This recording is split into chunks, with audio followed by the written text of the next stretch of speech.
Hi everyone, welcome into this week's My Weekly CBS Fix. In this week's Parshas Mishpatim, so the Torah talks in the beginning of the portion of the laws about the Jewish slavery, as we mentioned in the past, and then it gets into different laws between man and mankind, how we treat each other. We're supposed to be very sensitive towards other people's money, their property, and even their feelings. Very, very basic for us as a unit of one nation. But back towards the beginning, the Jewish slave that we mentioned in the past, if a person stole and he didn't have how to pay back, so the Jewish courts would actually sell the person as a slave. Thereby, the money that was paid for him was given in restitution to the person that was stolen from. Now, this slave, he now has to work for the next 6 years. He has to work, can't be anything demeaning, but he has to work, and the master, his obligation is to support this guy, support his wife, support his kids if he has. They all come with him to the master's home, and the master takes care of him. As a matter of fact, the master is also allowed to give him a second wife. We can have more kids like that. The Torah says, though, after 6 years, out. You have to get out. You go free.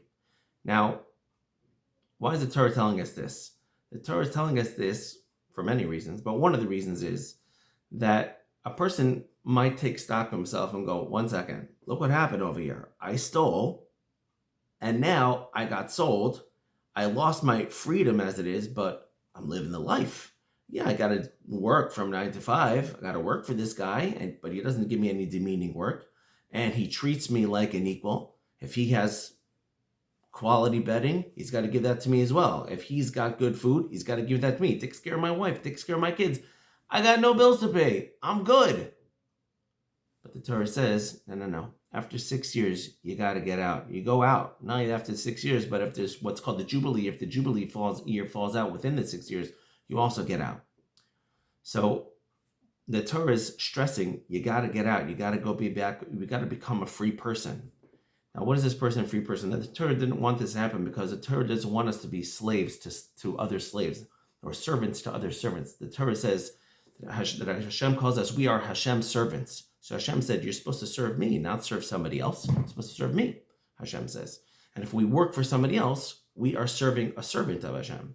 So therefore, we have to go free. What does this mean? That means we shouldn't think, hey, everything is taken care of. I don't have any worry. I can live off all the government programs that are out there. Hashem is setting up this government program. Hashem said the government program is just to allow you to rehabilitate yourself. You should realize that you shouldn't be stealing. Why? So that you can become a person of your own. Now, in order to be an Eved Hashem, in order to be a servant of Hashem, it is very, very important for you to go out and work on your own. Why? Because part of being an Eved Hashem, somebody that serves Hashem, is realizing that your trust has to be in Hashem.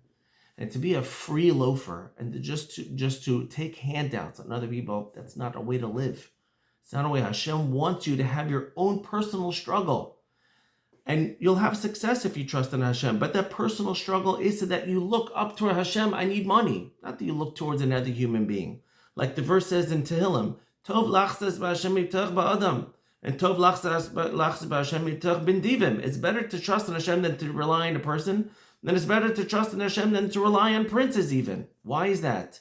That is because that brings out the Eved in us. That brings out the servant in us. If we talk to Hashem, we realize that our success is only in Hashem. That's what allows us to give it. So our freedom is what can give us that frame of mind to be able to concentrate solely that everything comes from Hashem. And that is our success, like we've spoken in the past. And so therefore, if you have the need and you don't have how to make money, okay, so every once in a while, you have support, your parents, your in-laws, your friends, but eventually you got to get on your feet. Because when you get on your feet and you face your own struggle, that's when you take your real partner, you make Hashem your real partner. Like that, you're truly successful. And so therefore, that's what Hashem wanted us to be. Hashem wanted us to be His servants and nobody else. So you'll have success like that. Have a wonderful Shabbos. Thank you for listening.